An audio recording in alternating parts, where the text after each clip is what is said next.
Hello, this is a video about the energy of the astrological planet Uranus.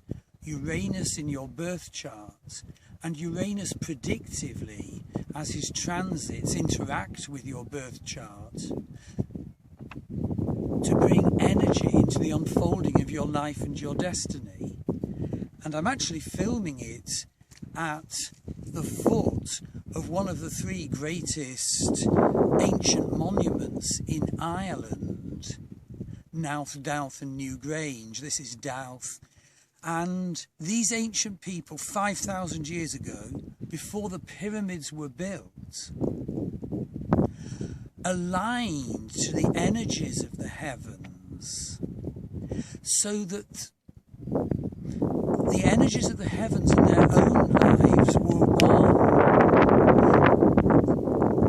It wasn't that they felt they created the energies of the heavens, nor that the energies of the heavens created them, but the two are in harmony, and that's actually how it is. The more sensitive we become, we feel what the great outturning, the great unfoldment of the energies in the heavens are. We feel it in our emotions, in our body, in our consciousness. And we learn how to work positively with that. We learn how to heal difficult scripts that may be in our birth chart from those energies, as signified very clearly by the map of our life, which is our birth chart, the map of those energies. It's a case of as above, so below. We're all part of the great unfoldment. And this video is actually being made at the time when Uranus enters the Vedic sign of Aries. And I'm not particularly talking about that unfoldment, but Uranus's orbit takes 84 years. So when it happened last time, it was actually the burning of the Reichstag and the rise of Adolf Hitler. Think about it, Uranus, the lightning flash of explosive energy interacting with the sign Aries, the warrior. Well, yes, that energy can be used more philanthropically and more inventively. But so many people, including so many leaders, are not at that level. So Uranus will be in the Vedic sign of Aries for 7 years. It's at 24 Western Aries now. And what will happen? But what we're actually talking about is the planet Uranus in your birth chart and in your predictive astrology. And there's a really good blog associated with this video, which is, the equivalent of something like 10 A4 pages.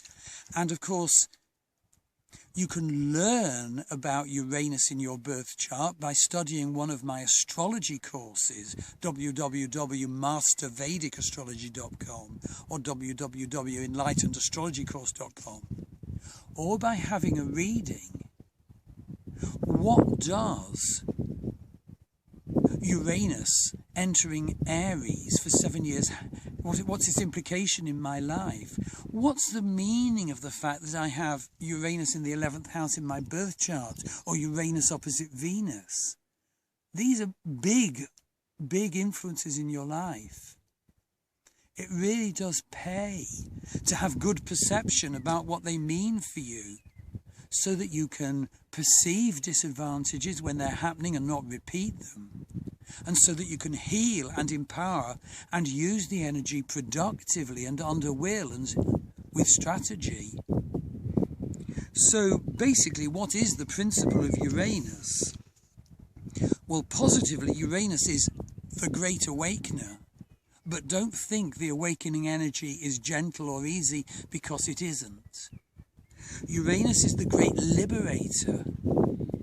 But often to gain liberty, we have to fight against repressive scripts from our childhood, just as at the time of the French Revolution and the American Revolution, at the time that the planet Uranus was actually discovered, had to pour life onto the the lifeblood onto the soil of their countries to overthrow tyranny. Uranus is about the overthrow of tyranny. And so Uranus initiates new order, but not in an easy, gentle way.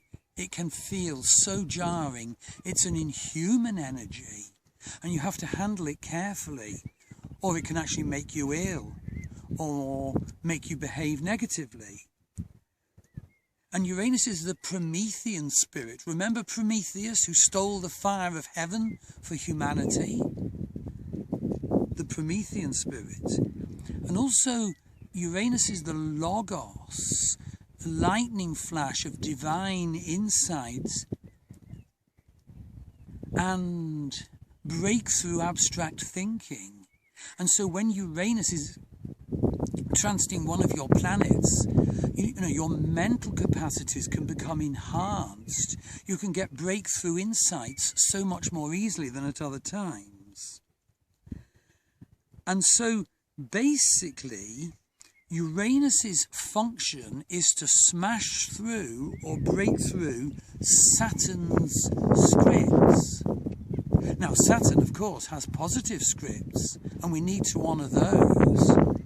But so often, Saturn represents negative and difficult karmas, which our soul chose to incarnate this time to work with. For example, Saturn in the second house is a karma. You have no value. And we believe those scripts. They're deeply inculcated by our mother, our father, our siblings, all that sort of thing. We live our life which perpetuates them. We make self-perpetuating assumptions. We're not even aware of them at first. But Uranus transit can send us sudden events, great moves, such irritation that we have to rebel against Saturn's negative scripts. And so, for example, have a reading, do a course. What can flower in our lives when we smash Saturn's negative scripts through use of Uranian energies is so wonderful. So many people, never break through Saturn's scripts and die saying, oh, why didn't I sort it out? I get people coming for readings. Oh, I can't sort my life out. I'm really miserable, but, my son won't like it, and, I'd have to leave my wife, and, I've got a farm to look after. I live in Ireland, by the way. So, you get all these reasons why you can't actually become alive, when what's needed is death and rebirth.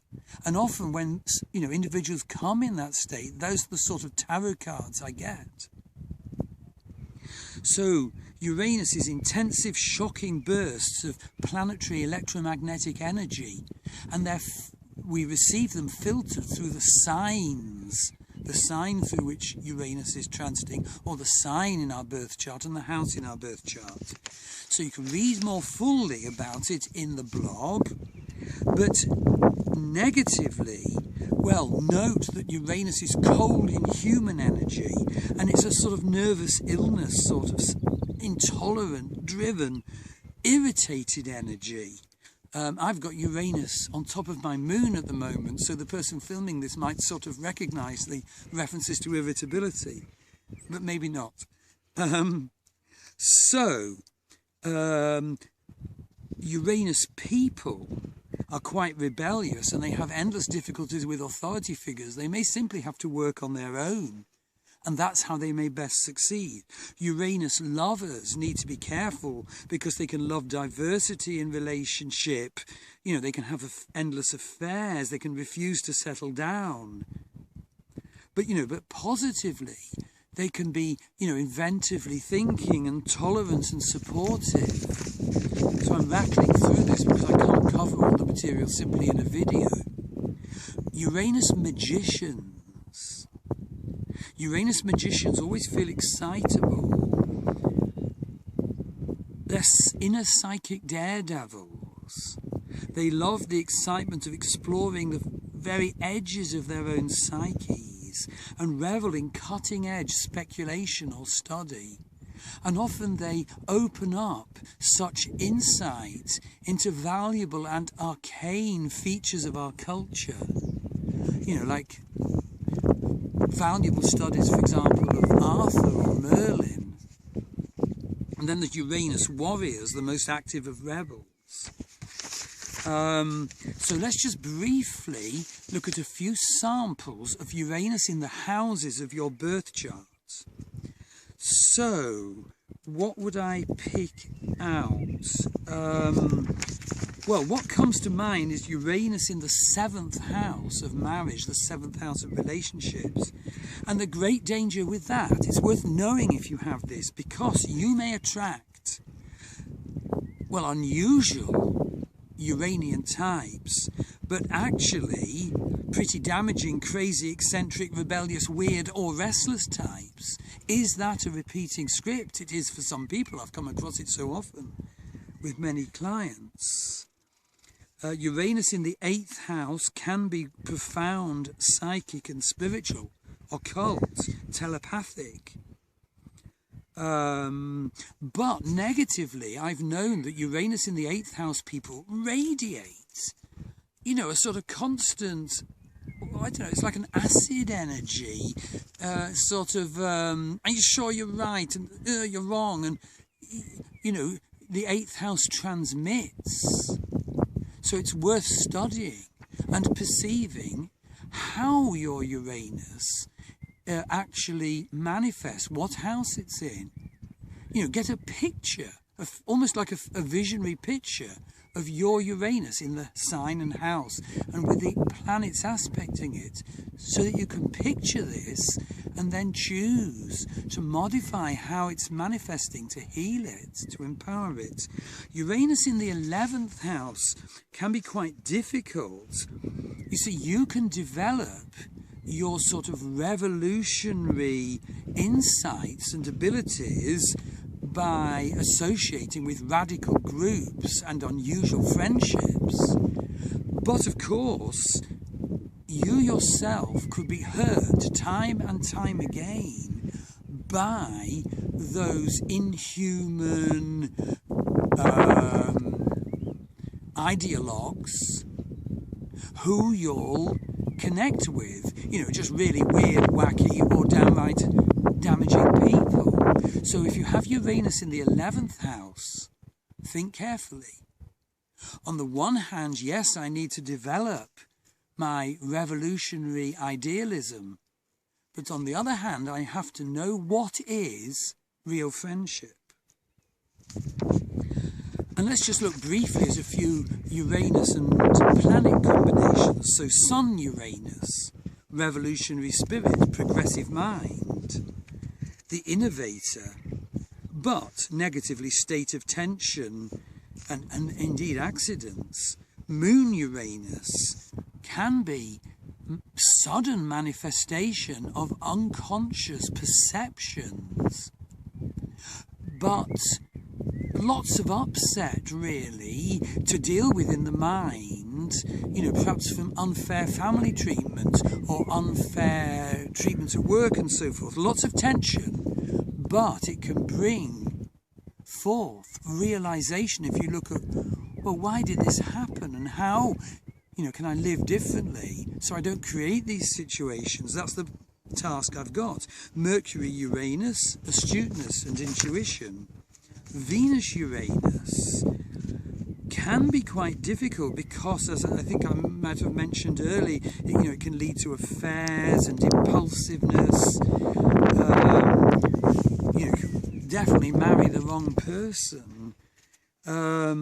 Mars-Uranus can be very inventive.